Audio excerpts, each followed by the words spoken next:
बिहार के मुख्यमंत्री ने अनाउंसमेंट कर दिया हुआ है और कैबिनेट में स्वीकृति मिलने के बाद बिहार के जो भी आंगनबाड़ी जो केंद्र होते हैं उसमें जो है 22,891 पदों पे बहाली होने वाली है।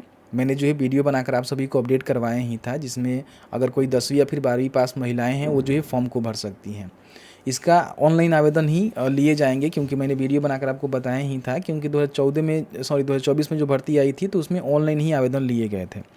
तो अभी इसका फॉर्म जो स्टार्ट होने वाले हैं, तो बहुत सारी महिलाएं इंटरेस्टेड हैं जो कि फॉर्म को भरना चाहती हैं, तो उनके पास कुछ बेसिक डॉक्यूमेंट होनी चाहिए जो कि फॉर्म भरने में लगेगा। तो इस वीडियो में जो है डॉक्यूमेंट की रिगार्डिंग हम बात करेंगे, कौन कौन से डॉक्यूमेंट आपको रेडी करके रखने हैं, क्योंकि देखिए फॉर्म कभी भी शुरू हो सकता है और फॉर्म शुरू हो जाएगा तो फिर आप लोग को पता नहीं होगा, तो कहीं ना कहीं समस्या क्रिएट होगा। ठीक है, तो इसलिए इस वीडियो को देखिए, समझिए कि इसमें जो है कौन कौन से डॉक्यूमेंट आपको देने पड़ेंगे।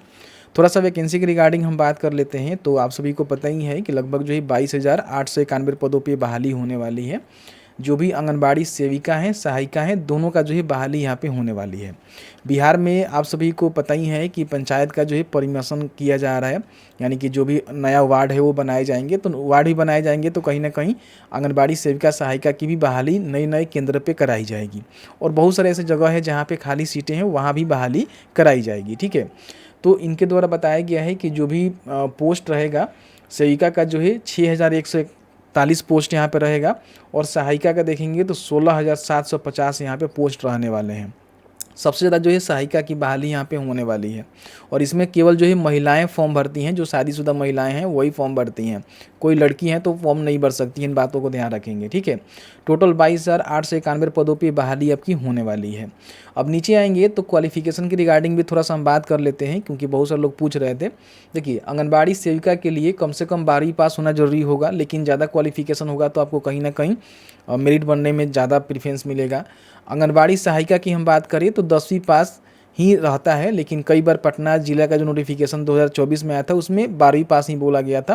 तो ये थोड़ा सा अभी समझिए कि एक्सपेक्टेड है, कंफर्म नहीं है, लेकिन 10वीं 12वीं पास ही मांगा जा सकता है, नहीं तो इनके लिए भी 12वीं पास मांगा जा सकता है। नोटिफिकेशन आएगा तो क्लियर हो जाएगा। एक बात ध्यान रखिएगा, जो भी वार्ड से भर्ती निकाली जाएगी, क्षेत्र की भर्ती निकाली जाएगी, वहीं के आप निवासी हैं तो वहीं पे फॉर्म को भर सकते हैं। इसके लिए आपको निवास प्रमाण पत्र देना अनिवार्य होगा, नहीं तो अपने जो भी ससुर होते हैं उनका वोटर आईडी कार्ड भी आप लगा सकते हैं, जो कि वहाँ का निवासी प्रूफ हो जाएगा, क्योंकि शादीशुदा महिलाओं का ही यहाँ पे फॉर्म फिलअप होता है। इन दोनों पोस्ट के लिए कुछ जगहों पे शैक्षणिक योग्यता अलग अलग हो सकती है, जब नोटिफिकेशन यहाँ पे जारी होगा तो क्लियर हो पाएगा। ठीक है, इसके अलावा देखिए, आवेदक का उसी वार्ड, शहरी क्षेत्र या फिर उसी पंचायत ग्रामीण क्षेत्र का निवासी होना आवश्यक है जहाँ पे आंगनबाड़ी केंद्र स्थित है, ध्यान रखिएगा। बाकी अगर कोई विधवा, तलाकशुदा या फिर गरीब रेखा के नीचे बीपीएल परिवार की महिला आवेदन करती है तो मेरिट में उनको जो है प्रेफरेंस यहाँ पे देखने को मिल जाएगा, प्राथमिकता देखने को मिल जाएगा। और ध्यान देने वाली बात यह है कि अलग अलग जिलों के अनुसार योग्यता में थोड़ा बदलाव हो सकता है, इसलिए आवेदन करने से पहले अपने ज़िले की जो भी नोटिफिकेशन उसको चेक करना पड़ेगा। तो नोटिफिकेशन आएगा तो आपको बता देंगे। तो ये सारे ज्ञान की बातें हो गई कि इसमें क्वालिफिकेशन क्या है, ठीक है, कितने भर्ती है और किन किन बातों का आपको ध्यान देना है। बाकी हम उम्र सीमा की बात करें तो वही 18 से लेकर जो है 35 साल के बीच में रहता है, हालांकि कुछ छूट भी मिलता है, नोटिफिकेशन आने के बाद वो क्लियर हो पाएगा। ठीक है, अब यहाँ पे जो महत्वपूर्ण डॉक्यूमेंट है जिसको आपको रेडी करके रखने हैं, क्योंकि इसमें किसी प्रकार की कोई भी एग्जाम्स नहीं होता है, आप सभी को पता ही होनी चाहिए कि जो भी आपका क्वालिफिकेशन बेसिस सिलेक्शन यानी कि मेरिट बेसिस सिलेक्शन होता है, तो आपको इसमें डॉक्यूमेंट को रेडी करके रखना है, और जितना आपके पास डॉक्यूमेंट रहेगा उतना ही ज़्यादा आपको अच्छा रहेगा। क्वालिफिकेशन हाई क्वालिफिकेशन है तो आपको जो है मेरिट बनने में काफ़ी सहूलियत मिलेगी, क्योंकि नंबर भी ऐड होगा। तो ये सारी चीज़ों को आप देख सकते हैं। तो डॉक्यूमेंट की रिगार्डिंग हम बात करें तो सबसे पहले ध्यान रखिएगा कि 10वीं और 12वीं का जो भी मार्कशीट है और प्रमाण पत्र है, दोनों आपको रेडी करके रखने हैं। एक आपका मार्कशीट होता है और उसके बाद एक जो है प्रोविजनल प्रमाण पत्र यानी कि मूल प्रमाण पत्र आता है, वो भी आपके पास होनी चाहिए। नहीं रहेगा तो फिर प्रॉब्लम क्रिएट होगा, कोई फ़ायदा नहीं होगा, तो आपको रेडी कर लेना है। आधार कार्ड आपको क्या करना है कि रेडी कर लेना है। आधार कार्ड रेडी करने के लिए इसलिए बोल रहे हैं कि आपका जो भी 10वीं का मार्कशीट है उस पर जो भी आपका नाम, डेट ऑफ बर्थ है ना, वो आपके आधार कार्ड पे सेम टू सेम होना चाहिए। नहीं है तो इसी सर्टिफिकेट से इसको सुधार करवा लीजिए, फटाक से ये लगेगा। फिर यहाँ पे निवास प्रमाण पत्र आपको देना होगा, तो आप निवास बना के अभी रख सकते हैं या फिर वैकेंसी आने के बाद भी अप्लाई करके बनवा सकते हैं। तो आपके जो भी ग्राम पंचायत वार्ड है वो प्रूफ हो जाएगा कि आप वहीं के निवासी हैं। तो अपना निवास जो है, जहाँ पे आपका ससुराल है, जहाँ पे आपका शादी हुआ है, वहाँ से रेडी करके रखेंगे, ये लगेगा। जाति प्रमाण पत्र, अगर आप रिजर्वेशन का बेनिफिट लेना चाहती हैं, एसी एसटी बीसी बीसी हैं या फिर कोई ईडब्ल्यूएस है सामान्य कैटेगरी में, तो उनको यहाँ पे रिजर्वेशन का बेनिफिट मिलता है। तो जाति प्रमाण पत्र एसी एसटी है तो अपना जाति प्रमाण पत्र बना लेंगे। अगर कोई बीसी बीसी है तो अपना एनसीएल बनाएंगे, जो कि बिहार के अंतर्गत बना होना चाहिए, और उनके मायके से बनेगा अगर कोई महिला होंगी।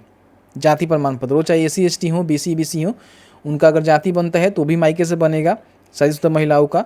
और जो एनसीएल बनेगा वो भी मायके से बनेगा। और एनसीएल में जो भी प्रमाण पत्र लेंगे आय जाति निवास, तो उसमें का जो जाति बनेगा वो आपके मायके से ही बनेगा। बाकी आय और जो भी निवास है वो आप अपने ससुराल से बना के अपना जो भी एनसीएल है वो अपने मायके से बनवा सकते हैं। 3 बातों को ध्यान रखेंगे।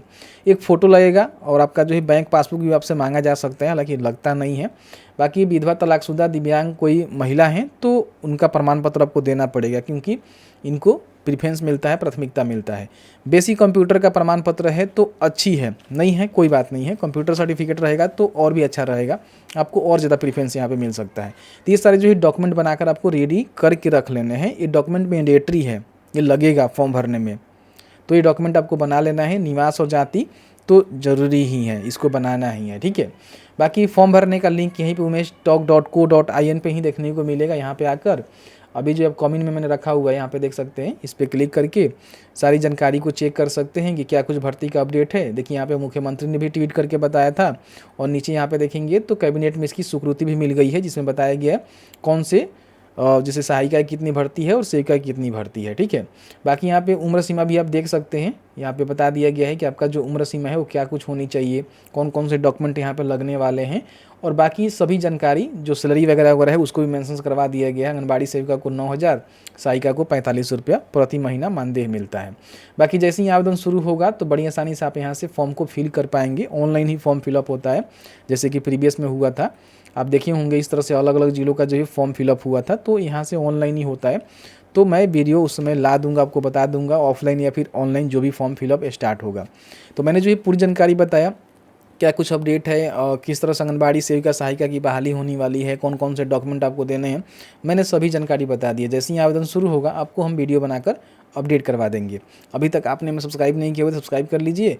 इंस्टाग्राम और फेसबुक और साथ ही साथ टेलीग्राम जो हमारा व्हाट्सअप चैनल है वहाँ पे ज्वाइन नहीं किया हुआ है, प्लीज़ ज्वाइन कर लीजिए। Thank you very much.